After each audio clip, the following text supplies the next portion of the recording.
Hi everyone, good to see you all. I'm Barney McCann. I'm the head of creative at Born Social. Born Social is a social first creative agency. And what that means is we're a creative agency with social at its very core. Today we're going to be talking about how to break into social, where culture, creativity and careers collide. With 5 billion people on social media at the moment, we think that social shouldn't just be a platform that brands need to show up in. It should be the very engine of their strategy and how they connect with audiences. Our job is to help brands not just push products on people, but to actually make meaning with their audiences. We work with a lot of brands and we've won some awards as well. I'm not bragging. And the way we do this is through 4 key pillars. And they underpin everything that we do, all of our creative output. I'll run through them quickly now, and then we'll go into each of them in a bit more detail. Firstly is fame, but earned first. Secondly, building for interest, not for interruption. Thirdly is creating ecosystems, not one-offs, and distinctiveness, but democratized. So fame, but earned first. Generating fame is still the goal, it's our ambition, but we need to earn it now. We don't have people's attention by default. It's not the same as when you used to have a billboard, an advert that was pushed out to people. We need to kind of camouflage our agenda a little bit more, turning up as like sections of Instagram stories or something co-created with creators. It's about creating a network of content rather than just one single bit of content that's pushing out the agenda. So an example, Ford, they've been around for 120 years, and they've set themselves out with the biggest challenge yet. By 2030, they're going to electrify their entire fleet. That's a difficult undertaking, and the challenge they have is that their core audience aren't bought into electric cars yet, and the electric vehicles are more expensive than the petrol ones. The solution is find a new audience, one that's bought into their new ambitions and their targets. And we've been working with them for the last 3 years to help them on this journey. We've transformed them from a brand that's on social to a social first brand, and we've placed social media at the very core of their marketing. This is really, we want to build fame with a new generation of Ford fans and advocates. We're reaching this audience like this, through a series of social first creative campaigns, product storytelling, multimedia creative projects, and a content creation network that spans across Europe. This helps us reach billions of people and drives consistent visibility, conversation, and engagement.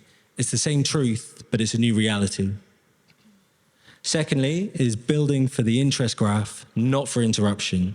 In the office, we use the phrase thumb stopping a lot, and it does feel like jargon, but the reality is it's true. If I'm working on any creative, what I don't want people to do is think skip, that immediate thumb scrolling. We know that people don't go on social platforms, Instagram, TikTok, to see adverts. So we need to make content that people actually want to see. It's not just about grabbing attention, it's about matching their interests. When you speak to the internet, you need to speak like the internet. Asda's a great example. We have worked with them to, basically we turn up with an audience and we create with them. So we make content with the audience rather than this just being brand out push stuff. Creativity thrives when it's co-created. So when we work with creators, we don't push what we want them to do on them. We take their steer. They know what their audience wants to see. So we let them take the lead and we tell stories that our audience genuinely want to see and don't make people do that skip. With Asda, we platform the employees, we platform the shoppers, we apply the Asda persona and voice to trends or the way we show up in comments, responding to people in the way they engage. That then makes them feel seen and increases that engagement. It keeps people feeling like they're part of a community. 3 is creating ecosystems, not one-offs. I'm assuming everyone here has more than one social platform, and I bet a lot of you have more than one account on lots of those platforms. And the reality is that brands need to show up in the same way. Nowadays, it's not just one or two or three platforms the brands need to be on or surfaces that they're putting out to their audience. It's this multitude. It's an ecosystem of platforms and surfaces. And the reality is that that's a lot of work. We need to consciously consider these ecosystems and the fragmented journeys that our audiences are taking to get to our content and our creative. Our brands need to show up consistently and natively. And so that's across social, obviously, but also print, TV, PR, internet. And that means we need to think about, obviously, our aesthetics, our tone, but also how we show up natively on each of those platforms. Today, our creative ideas must adapt and live in various formats, duets, reels, and much, much more. Our creatives are able to scale content and creative ideas from something as small as a comment on Reddit all the way to a full campaign. Starting in social and then exploding it fully across the ecosystem. So with Ford, again, this looked like revealing a brand new car, the iconic Capri, over a period of 2 weeks. We breadcrumbed across social media and beyond using, partnering with Eric Cantona and also a goat, which I'm sure you'll spot in a bit. And this drove conversation and meant that the audience were piecing together this partnership. The whole time, we had to listen to what fans were saying and respond to them. It was live, creative. We're working while the internet is running. Finally is distinctiveness, but democratized. This means that we use parts of the brand that people already recognize. Things like the colors, the logos, certain recognizable products, and we have fun with them in creative ways. But we don't limit that to just the brand. We also allow our audiences and our community to remix and engage. So that way the brand feels unique, but people still feel like they get to shape it, keeping what makes the brand special, but giving the community around it the freedom to make it their own. Take Kinder Bueno, for example, an iconic brand with an iconic product. About this time last year, we were noticing the trend for bag charms. So around London Fashion Week, we used CGI to create a 3D Kinder Bueno bag charm. The internet went mad for it. 250,000 likes. It really popped off. We did the obvious thing and created them in real life, scaled that, made that into some 3D printed and hand painted, it took ages, bag charms that then people were like spotted about with them. We made content with them. What this is spotting a moment in social and then listening to the community, hearing what they're saying and see what they're responding to, and then scaling it to something tangible. Sam's got one on her bag somewhere over there. We've got them about. This takes something from like a memeable throwaway idea to something that you can hold, a physical product, and something that really shows that it's the communities that shape the brands, not the brands that shape the communities. But what this means for creative talent, you guys, the shift hasn't just changed how we show up and how we do creative, but it's also changed who gets to do creative. Here are some of the trends we're seeing across not just at Born Social, but across the agency and the industry as well. We have hired social strategists, content creators, culture scouts, and creator matchmakers. The CVs look nothing like they used to, and that is a good thing. These are platform native thinkers, people who grew up remixing content, reacting to trends, and understanding what audiences really want to watch. Today's creatives don't just wait for briefs, they actually make them.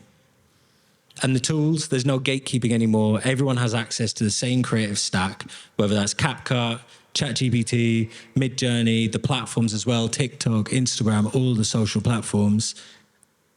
And the difference is no longer what tools you use. It's about how you think that makes you unique. Telling it stories that entertain people and make them feel something. Today, storytelling and cultural fluency, they're the new superpowers. So, what makes a great creative in 2025? And how can you break into social? The secret, which isn't a bad thing, is that it's not where you studied and it's not what degree you've got. It's your taste, it's your point of view, your ability to ride the wave of culture while staying true to an idea. It's about curiosity, it's about community, and it's about courage. And if you've grown up online, you probably already have it. Nobody knows what they're doing at first. You just have to start making stuff you like. So we've got a couple of doubling down on these creative skills. A couple of points to make you unstoppable. Curiosity. The best creatives aren't just talented, they're obsessed with everything, trying new tools, new technology, new techniques and trends. Problem solving, not just cool ideas, but ideas that actually work. Taste, we don't just want any ideas, we want your ideas. No one else thinks like you, and that's what we want. Cultural awareness, know what's going on, know what's happening, know what's coming and what probably should be coming. And collaboration. Great ideas don't happen in isolation, so work, talk, and have fun with other people. This session is called Break Into Social, but let's be honest, if you're here, you probably are already in. You just need to see your creativity not as your side hustle, but as your superpower. You have a one-of-a-kind perspective. Nobody else has lived your life, seen what you've seen, or thought the way you think. So if I can leave you with anything, it's this: build in public, make, create, experiment, hone your craft, and be visible for people to find you. Hone your personal tastes. What makes something good? Develop your own creative instincts. Be adaptable, whether it's the advertising industry moves fast. So whether it's trends shifting, platforms changing, great creatives, they ride the wave. Be culture obsessed. So films, fashion, memes count, music, gaming, whatever makes you light up, bring that into the office and make that your superpower. And collaborate with people who inspire you. People who encourage you, they challenge you, and act as your biggest advocate. The industry needs new voices, and yours is one of them. Thank you very much. I'm going to pass you now over to Sam. Oh. Great. So as you heard from Barney, the rise of social... Actually, we need 2 seconds. Great. So the rise of social has democratized... I'm a bit pretty chaotic here. Has really democratized accessibility to the industry. So as Barney mentioned, there's like a really traditional route that for many, many years was the way that you kind of joined the industry. What social has done has given access and given creativity to everyone, essentially. If you've got a phone, if you've got the tools, you can kind of become a part of that.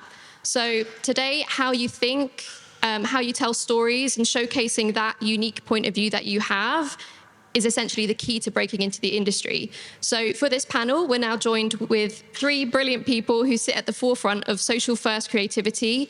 We want to share some honest stories, some practical advice, and also just some insights on how to build a creative career.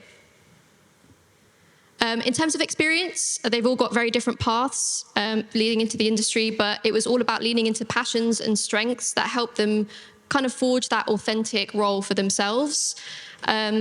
Figuring it out essentially by throwing themselves in, jumping in the deep end, and then just figuring stuff out along the way. And as we heard from Barney, that's very much what social is about. It's testing, it's learning, it's kind of forging your own path. So if you've got any questions for our speakers as we go, we've got the QR code on screen. So we'll make time towards the end just to answer those. They'll be populating here as you send them through. So feel free to get involved. And to our speakers, welcome. We're really happy to have you here today. But before we dive in, we just want to have you briefly introduce yourselves. We're going to each share a piece of work. And essentially, that is going to describe what was that kind of driving force or trigger that really made you want to enter the industry. So I'll start. I'm Sam. I'm a creative director at Born Social. My pronouns are she, her. I'm wearing a black dress and bright blue trainers. And yeah, my inspiration to join the industry is a bit random. It's kind of a poster that was created by the branded content team at The Guardian Labs. I worked in sales at the time, so I had no idea about creative roles or what was kind of out there. And this, for me, broke down, at the time, one of my favorite brands into like a really interesting infographic of just the influence that they had on the music industry. And that piqued my interest and started me having conversations and eventually breaking my way into Guardian Labs and getting a job there. So yeah, I'll pass along to Tom. Thanks, Sam. Hi, everyone. Thanks for coming today. I'm Tom Skinner. I'm the Global Executive Creative Director at TikTok for our global business marketing. So what that means is that we work with brilliant agencies like Born Social. We work with brilliant brands like Barney just shared. We work with brilliant production companies and brilliant creators as well. So today I am wearing a suitably summery shirt, wearing suns, which was great because the sun has definitely come out today. And the piece of work I've shared via finding it back again from the 90s on TikTok was a Tango piece of work. Tango at that point had a campaign like the strapline was, you know when you've been tangoed. This was pre any kind of social media, any kind of sharing at all. But what it became was a conversation in the playgrounds. It probably caused a bit of controversy. I think this actual ad was banned because it did cause a little bit of face slapping around the borrowed interest of the ad. But that, I suppose, was what sparked me that actually ads can move people. They can bring communities of school kids together. They can like start repeating. They become like the memes of the day. Obviously, that then moved on into what meme culture is now. But yeah, that was one of the great 90s ads. Do check it out on TikTok. And I'll pass you on to Caitlin. Thanks, Tom. Hi, everyone. I'm Kate Park. I am a creator, but also senior strategist at Born Social, the agency that Sam, Barney, and I work for. My pronouns are she, her, and I'm wearing a blue blouse, and I have a very good tan right now because I was on holiday last week. The piece of work that I picked to kind of showcase like what inspired me to get into content creation is actually one of my favorite content creators. Her name's Moya Mawani. I'm not sure if any of you are familiar with her. Yeah, she's great. She's been making content for ages on YouTube. And if you couldn't tell, I'm not from the UK by my accent. I'm from Canada. And her content and her lifestyle, like, partially, if not mostly, inspired my move to the UK. Like, I've always knew I wanted to live abroad and kind of build a new life in a new city. And I think she kind of like pushed me there because that's essentially what she makes content around. She's moved around from Ireland to London to Paris now. But also her content just creatively, like her style and her vlogs and just the life that she lives, like kind of is super aspirational. And I was like, yeah, sign me up for that. That's what I want. So yeah, she's kind of like my creator inspo, but also creative inspo. And I'll pass to Celia. Hello. Thanks for having me. I'm Celia Hodgson. My pronouns are she, her. I'm wearing a blue shirt and some quite bright red shoes. And I'm the founder and creative director of Tiny Studios. We are a B Corp video production company. We work with brands and, we work with a range of brands on social content and campaigns. We try and make meaningful content. And we get to work with agencies like Born Social as well, which is a lot of fun. I'm also co-founder of Making Moves and Movies. It's a community for female and non-binary creatives in the film industry. So just trying to push kind of inclusivity, diversity, and transparency in the industry as well. And my creative inspiration is OK Go. They are a band who I think kind of were really hot on YouTube when YouTube was in its infancy. And their music videos, if you haven't seen them, honestly, go do the research because they're just brilliant. They're the kind of thing, and this top one is basically 4 guys on treadmills just doing this beautiful choreographed routine. The camera doesn't move, so from a camera perspective, it wasn't that inspiring. But I think what they show is that you just have to do it. If you have an idea, try it. And I think, it kind of instilled in me that, like, you don't need loads of things. You can just get out and go and do. Great, thank you. Even these examples, I think, are so diverse in terms of like the output, how they were concepted, how they were created. So I think that just goes to show the importance of that perspective and that kind of taste, I guess, that Barney landed. But I guess we'll start with how did you actually first get started in the industry? Well, it is a long time ago now. Maybe some of the tools that I use showing up now in the antique shops of Margate. But actually, at the heart of it, what hasn't changed is that ideas and creating content that moved people was what I loved doing.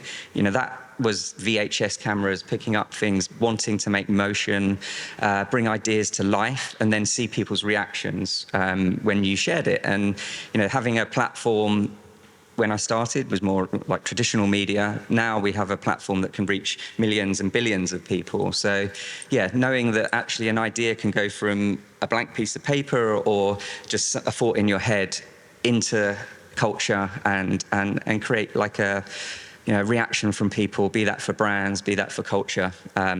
So I just love that feeling of getting ideas out there. Great. I love TikTok as well as a platform, just in terms of that like ability for discoverability and millions of people viewing anything you want to put out there. It's just such a cool place to start. Kate, how about you? I accidentally went viral. So I did like a skincare trend a couple years ago when I had like 20 followers on TikTok, just posting for fun. And I did it very wrong. And that got like millions and millions of views. And then the videos afterwards also got millions and millions of views. And then I was unemployed at the time because I was moving to the UK and my contract had ended in Toronto. And I was like, you know what? I have 2 weeks. Why not just make content for fun? Like, I've always loved posting on Instagram. I've always loved taking videos and photos. So I was like, okay, I'll just do that and add a little voiceover, do a vlog. And then those videos did really well. So I was like, okay, there could be something here. But then I moved to the UK and I got overwhelmed. So I just stopped making content altogether. But then I posted a food video, like food reviews, because I love food. Food and drink is kind of like my bread and butter.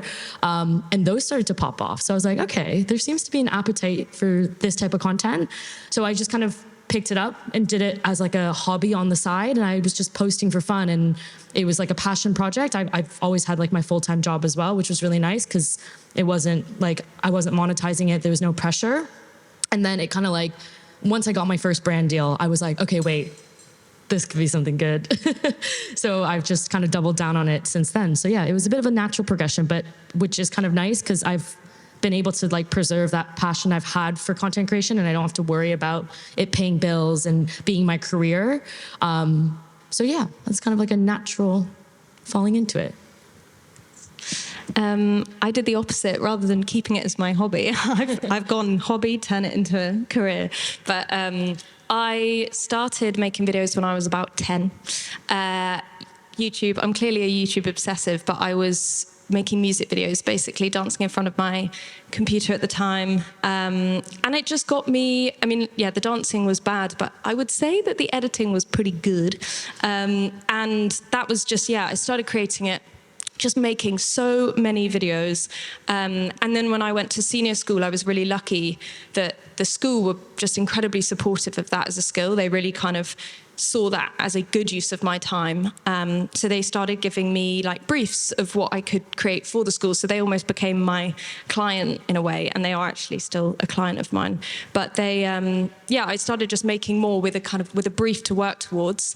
So that actually by the time I got to the point where my friends were looking at universities to go to, I felt in a position to be able to think, actually, is university where I want to go, or do I want to be still in this very like hands-on making? Because I was doing the filming. Yeah, for anyone who doesn't know, videography, that is sort of, you're the one holding the camera, you're filming, you're editing, you're also directing and producing, even though you rarely realize it at the time. So yeah, it was a very hands-on approach, and I decided not to go to university.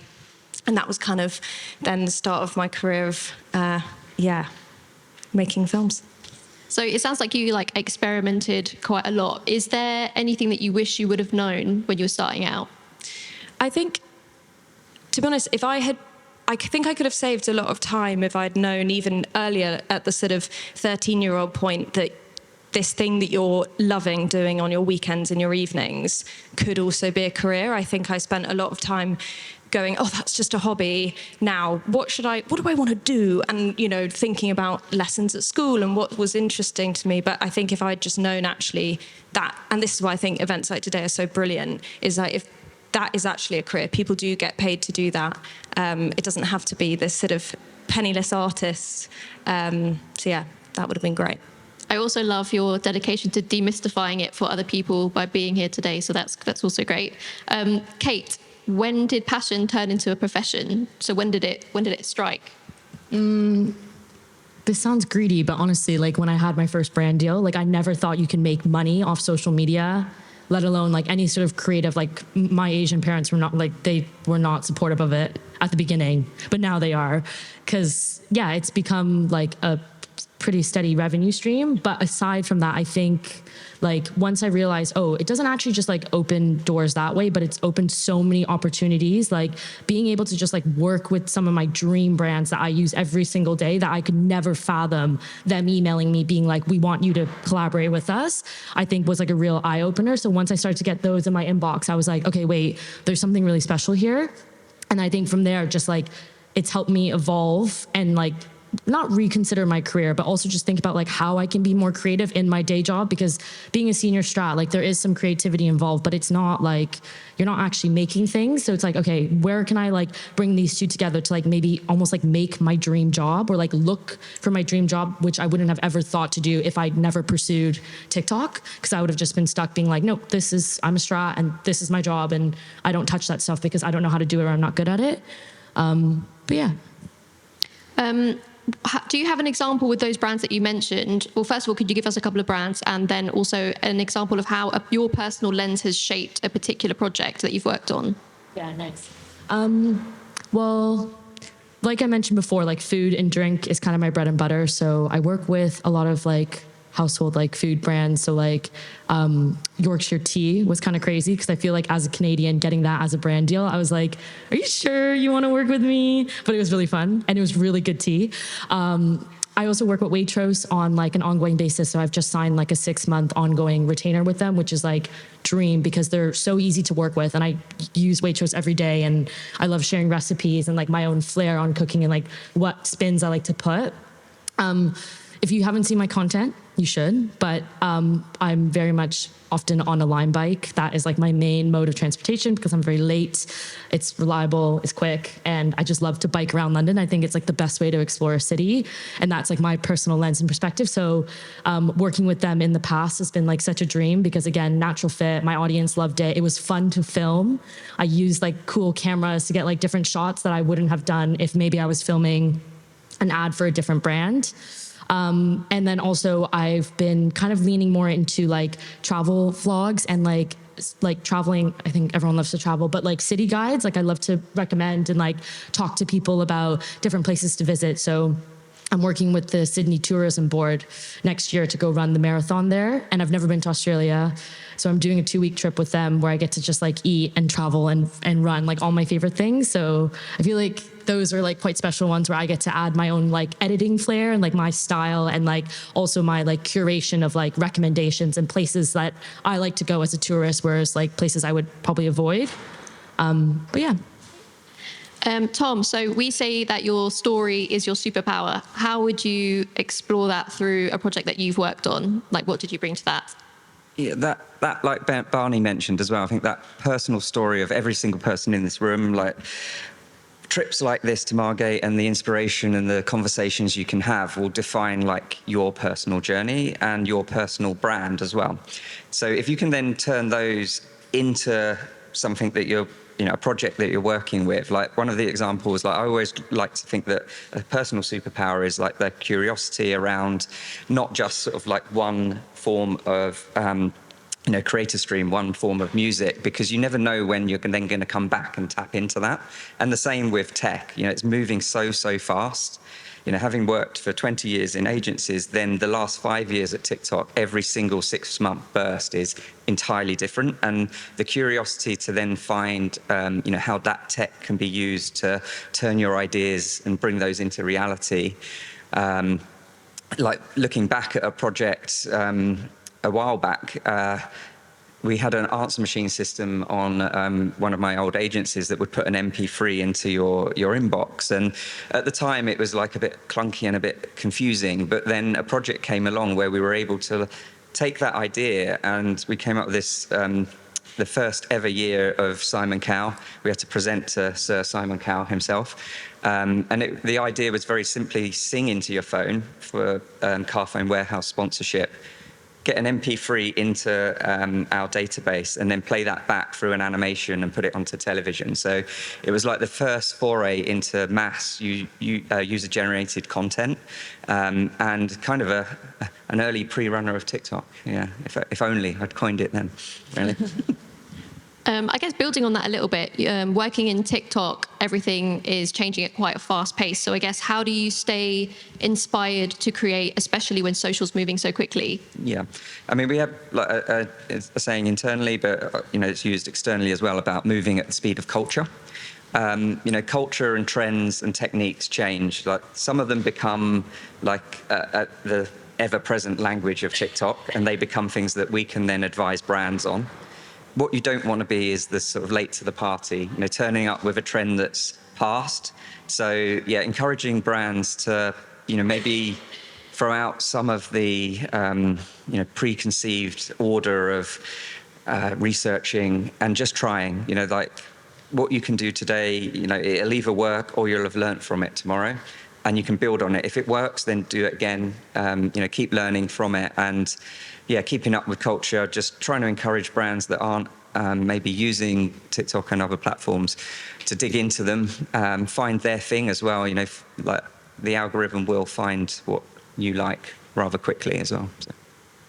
I love that, and I love TikTok for that very reason. I think it's so different to any other platform out there, even in terms of like more traditional platforms like out of home, for example, because if you make a mistake on a billboard, it's like kind of no going back from that. But on social, it becomes part of the joke and part of the conversation. So it's really nice how that kind of drives the conversation itself. Celia, a failure or a flop that moved you forward in your career? Feel singled out here. I guess for me it was still at this, I don't want to make my whole story around not going to university, but equally if you are at the turning point of deciding whether or not that is for you, I would also love it that people can think there are alternatives. But I didn't go to university, and at that stage, a lot of people now people look back and they're like, wow, that's so brave that you knew that you didn't want to do that. But I think at that stage it was much more of like, it was a risk basically. And all my friends were going off to university and I had a job offer. So that was kind of why I didn't want to go, because I thought that this would, lead to something. And 2 weeks before it was meant to happen, it fell through. I think I had trusted in someone who probably wasn't that trustworthy. But actually, the way that turned into opportunity is it kind of taught me, like, you can't just trust on this one promise from either a brand or a job or an opportunity, or you can't kind of rest your laurels on like one thing. You need to have loads of things going for you. And I kind of took that as inspiration to go. And I spent about 3 weeks just like calling up loads of different production companies at the time, sort of saying, please hire me. And it did then turn into kind of the start of being able to work with other production companies. And I guess that was I was 18, and that kind of is the start of my career. But I think that rejection definitely then kind of, created a bit of hustle. Yeah, I think there's like the worst thing that you can ever hear is a no. So there's no reason to kind of not reach out, not ask for a mentorship opportunity, not just ask for a coffee with someone. So it's always good to, have those inspiring moments of making the call. I would say, Kate, describe yourself as a creative in one word. Probably quite scrappy, just because I feel like I don't come from a creative background and I would never, ever, ever, ever consider myself a creative person. Yet I'm creative every single day. And that's because I've self-taught myself how to use different cameras and CapCut, which is really easy to use. Shout out, Tom. How about you? I think I'd say like chameleon. Like everything has changed, but being able to adapt and evolve to like the brand landscape, but be mindful of like what's happening in culture around you. Like we've touched on already, it is changing so fast. So like for people who are just thinking of breaking into social or marketing creativity, like what your job will be on day one won't be probably your job within almost 6 months, and then it'll keep evolving. So keep changing along with it as well, and really enjoy that ride as well. Like, sticking to what you think you should be doing because that's what you set out to do from day one. Like, prepare for change and go with it. Great. How about you, Celia? I think for me, open to ideas. I think also with my community builder hat on, we're trying to just be open to connect with new people, to collaborate. Tom, but I think Barney actually mentioned it earlier. The collaboration side of creativity, I think, is really big. It's hard to do stuff on your own, and you need that community around you. So, I try and instill that in my day to day. Great. We're going to move into more career-focused, specific questions now. I'll start with you, Celia. What is the importance of network and community when it comes to establishing yourself in the industry? I think being a part of a community or getting yourself as a part of community. I mean, everyone will be part of one just by nature. You know, the local area you grew up in is in turn a community. But I think finding, you know, even here today, by networking with people and having peers in your industry, I think is really useful. There's a lot of people try and shoot up. They'll see someone, you know, 10 or 20 years down the line in the career that they want to go and chat to, and that is really valuable. But I think actually there's huge benefit from turning to the person to the right of you in a workshop or whatever, and actually connecting with them, building a meaningful connection with them, and then you can actually rise together and support each other, whether that's on creative projects or just by doing recommendations to, you know, jobs that might be going. So yeah, I think just having the networking community can be a real strengthener. Great. And Tom, also, as someone who is hiring globally, what would make a candidate stand out for you? Well, your own personal brand, but like from a practical point of view, a suggestion is like put down TikTok for a while. Like, you've got your phone in your hand, do your research. Like, if you're talking to people, whether it's here or later and you've linked and connected with people, just do a bit of research, because you might find that you have like a common interest. You might find you went to the same school, like you grew up in the same area. When bringing anyone into the team, you know, you want to know that they've also done their research to make sure it's right for them. Because, you know, a perfect sort of collaborative fit is the absolute ideal. And if people turn up and they haven't even done the basics of typing your name into Google, like, it's a bit frustrating, because they probably it doesn't show like a sort of willingness to be part of the team as well. Yeah. I think also a job opportunity or a job interview is that it's just as much as for you as the employer. So it's like, it's really good to go in there with your eyes open, making sure you're fully aware of exactly what the company stands for, what the values are, make the right choice and make sure that you're informed. And yeah, it will make you stand out in those interviews as well. So we're going to do a couple of quick fire questions. One tip to show off your unique perspective, Tom. Use the tools at your disposal. So if people have asked for a CV, why not make your CV on TikTok? Great one. I will go with Kate. AI, friend or foe? You know my views on AI. I personally don't love AI, and I'm kind of tired of talking about AI. But with that being said, I think it can be used as a tool, and it's used to be leveraged. But like, the final product of whatever you're putting out, hopefully there isn't a lot, or if there's only a minimal amount of AI there, I think that's best. Great. Celia, something you wish you'd heard before your first creative job? I think that being good at your job is actually only half of it. And I think the other half is being a nice person to work with, someone that people want to have around, especially in my industry where it's quite, you know, we're on set a lot. Just half technical, half nice person. And Tom, a skill that you use daily that you never learned at school? Communicating, I think, with others, whether that is just like small talk or just being able to converse and have a conversation. Probably exactly like Celia said, it's people that you want to have around, and you want to have those water cooler chats to spark creative ideas off each other. Great. And now we're going to end on a platform power tip. So I want you each to pick a platform and your kind of biggest tip around that. So I'll start with Kate. I'm going to default to TikTok because that's my jam. Tom, you might hate this, but my tip is to ignore the algorithm and don't feel like you need to create what everyone else is creating. Don't think you need to do a hook in the first 3 seconds. Your video doesn't need to be 15 to 20 seconds long. It doesn't need to be controversial. Like, you can stay true to your craft and your type of style and how you want your content to look without like feeling the pressure of like, oh my God, this needs to perform so well, so I need to do it in this certain way. Great. Celia? I'm going to go for the other platform. Sorry. Instagram would be mine. I think when we hire for a lot of creative roles at Tiny, and I love seeing just portfolios on Instagram. I think it's a real, you don't need to be making a slick website to show your work. Keep it up to date. Creatives have a habit of being very precious and only posting something when it's absolutely perfect. I'm the opposite. I think better to be seen that you're busy, you're making, you're creative. It doesn't matter, it's got flaws. So I would say just, have an Instagram, professional. It doesn't need to be professional, but you don't have to have it public with your friends. It could just be basically a set of quite up-to-date portfolio.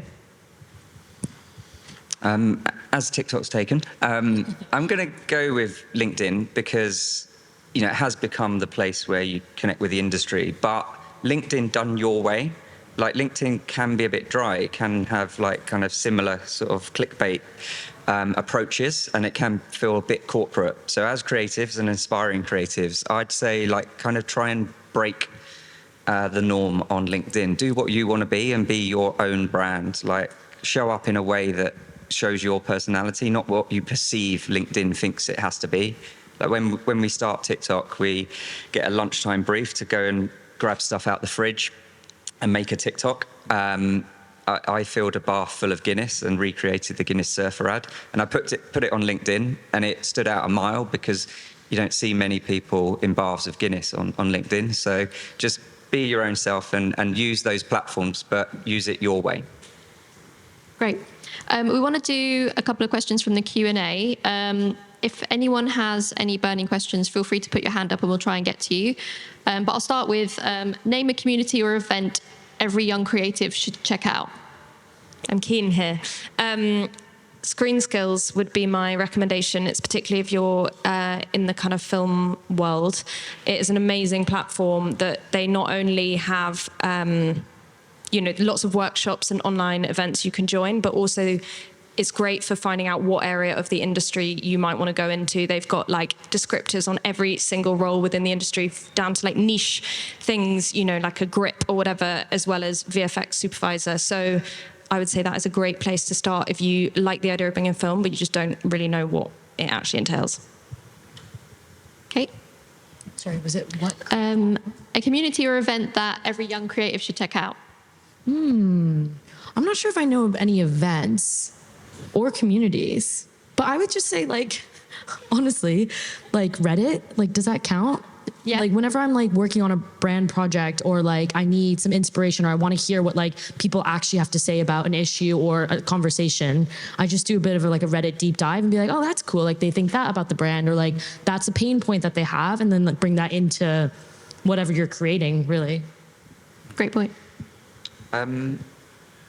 Yeah, I mean, as a community of creatives, I think sometimes people can be a little bit worried that it's going to be like ultra competitive. But I always found the creative community, hugely open to help, and that if you seek it out, there's often like individuals or events like Eventbrite. Like a lot of the UK creative festivals, fringe events were on Eventbrite, and they were all free. So again, like that thing of like just putting down TikTok for a while and Googling what's going on around, like you can discover that you could find yourself in a room full of people willing to help. That community is there waiting to help, so use it. Yeah. And one myth about creative careers that you'd bust. That I've busted, or that you would bust for anyone who doesn't know about the creative industry. I mean, there's an inherent resilience needed, which sometimes I think, particularly if you've gone through art school and you've got a lot of praise about stuff, like there's a reality that within the industry, a lot of sometimes what you create doesn't see the light of day, but there's also that importance of your bottom drawer of ideas that you can bring out in future. So be resilient, but never throw anything away. You'll use it one day. Kate? Well, I think the obvious one is like you can make a decent living out of it now. Like it's like the starving artist trope is like so overdone, but also that bottom drawer, to your point, it doesn't need to be perfect. Like it can literally be a piece of crap. Like just put it out in the world and see how people react to it, and then from there evolve and change it. But just because it's not perfect, like just post it somewhere, put it out somewhere, even if it's anonymous.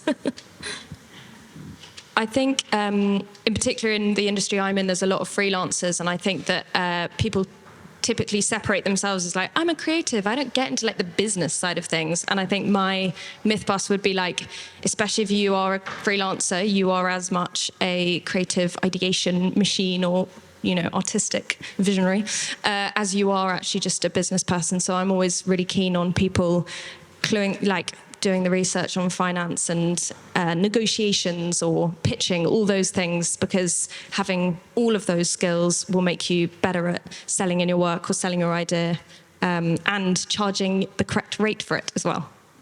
Great. Unless there's any other questions, that is, oh yeah?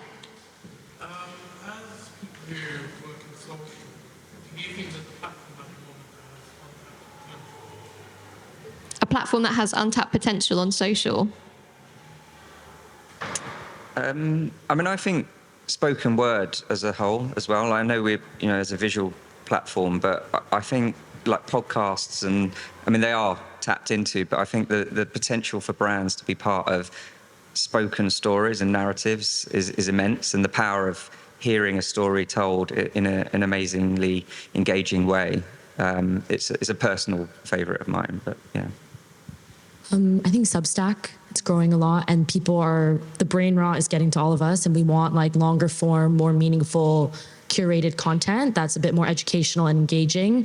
I think we'll see the pendulum like kind of swing now to go back to like more traditional journalism and like hearing from actual journalists, but also people like social media, people that can move over to that platform. And I know it's growing quite rapidly in the UK. It's like blown up in the US, so it's only a matter of time before it kind of hits here, I guess. I mean, you mentioned it earlier, I don't know if it is on tap, but I think Reddit as being part of communities and kind of getting under the glossy noise of what a lot of brands put out. I mean, from a brand perspective, I don't know if people would like to see brands on Reddit. I think they would be like, get out. But I think it's a great platform for just being part of something a bit more tight-knit and kind of, doing that. Great. Any other questions? Cool. So thank you so much. Thank you so much for being here today.